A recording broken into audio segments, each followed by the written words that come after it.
So we got a rare driver trade in the Cup Series that's starting this week at Kansas.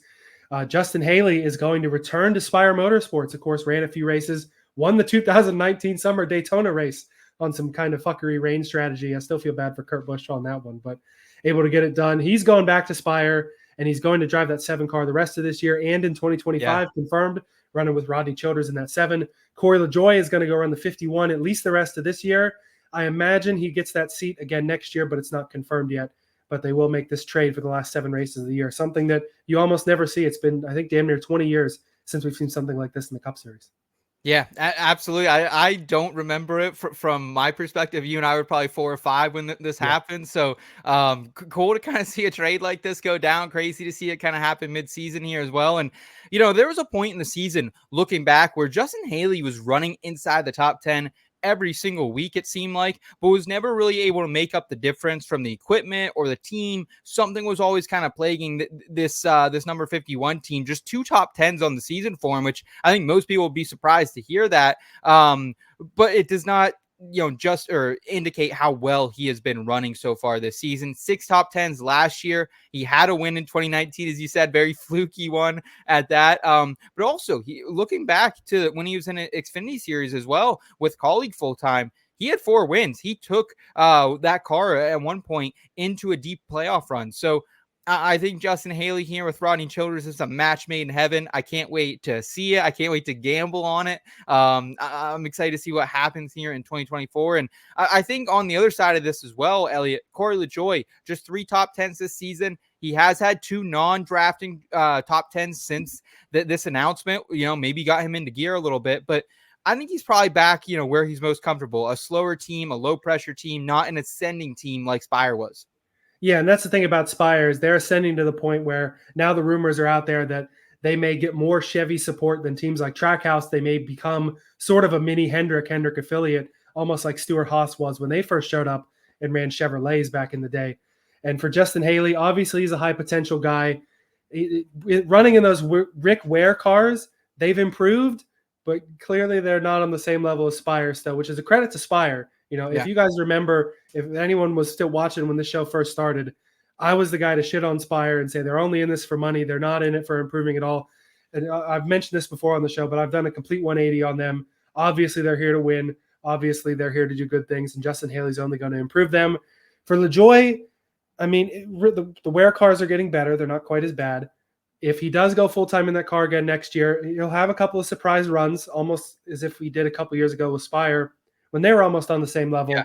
But for Lajoie, you almost think if he wants to have some sort of career advancement or get into a good ride, maybe he's best taking the funding that he has. He kept Schuler Systems and Celsius and Team something or other. I can't remember the name, but he kept some funding.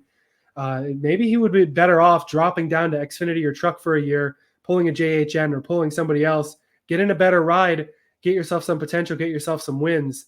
I mean, being in the Cup Series is good. I guess it's good enough for him to roll around in a Ware car.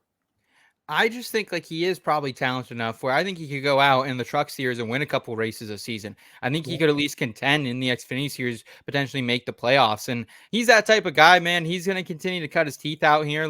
I respect Corey Lajoie and appreciate what he's done for us as a program. There were times back in the day when we were very new to gambling, and it was, hey, Corey Lajoie top 10 long shot. Let's send it, baby. And so I appreciate him coming through for us many times like that, and excited to see kind of what is next for him. Over under for Justin Haley, 1 win next season, 0.5 wins. What would you put the odds on that you take the over there? I'm going to say under, and that was my other point I was going to make, is I don't quite think that they're to the point where they're a winning race team. And there's always a chance with a guy like Rodney Childers, and if they do get more Chevrolet and Hendrick support, that they can hit a setup or they can hit some strategy and go win. I just think it's still a year too soon for them. I mean, if Rodney Childers could really – it was Stewart-Haas Racing. They're a team that's on the downspin. Josh Berry's obviously a good driver. I feel like if Rodney Childers could single-handedly win a race, he would have done so this year with Josh Berry. And there's still 7 races left. Maybe he can, but I think they could be in the conversation. Carson Hocevar midseason was around the 20th in points, close enough to where you think about pointing your way in. I don't think he wins. I think he ends up just short of the playoffs, but they'll know Justin Haley was there next year. I think from a gambling perspective, Spire is the perfect team to continue to take occasional shots on, whether Yeah. that's in matchups, whether that's in the top 10 market. We saw it a couple weeks ago at Watkins Glen. Zane Smith, top 5. Carson Hocevar, top 3 run for him. So there is some momentum building here, and we're starting to learn with these younger drivers too, like what tracks are they good at. And I think we're going to continue to learn with Hocevar what tracks he's good at in the Cup Series. Haley, we know this is a guy who has 4 drafting track wins in the Xfinity Series. He has 1 in the Cup Series as well. He's ran good at Daytona in the past. So, we'll take our shots. I'm sure Daytona 500, I would be surprised if one of you and I did not have Justin Haley on our card in some form or fashion. Yeah, and we know that these guys are going to be motivated. I mean, McDowell coming in that building is going to be good for them. But with all the rumors that have been going around, both Haley and Hocevar are going to go into next year thinking, if I run well this year, I'm going to get to drive for Hendrick Motorsports. Yeah. Yes, sir. Yes, sir. Bowman doing anything short of winning a title or making the championship 4, he's probably out of that ride after next year, because Haley's got the potential, Hocevar's got the potential. Bowman's a guy who hasn't shown that championship potential. And a team like Hendrick Motorsports, they want that potential. They're buying into Spire. They're investing into Spire, whether on paper or not. They're getting the Chevrolet support. Those guys are going to want to run well. So you're right. They're going to be a team to take shots on, and they're going to surprise us, I guess, at some points, even though we kind of know that it's coming. We know the talent's there.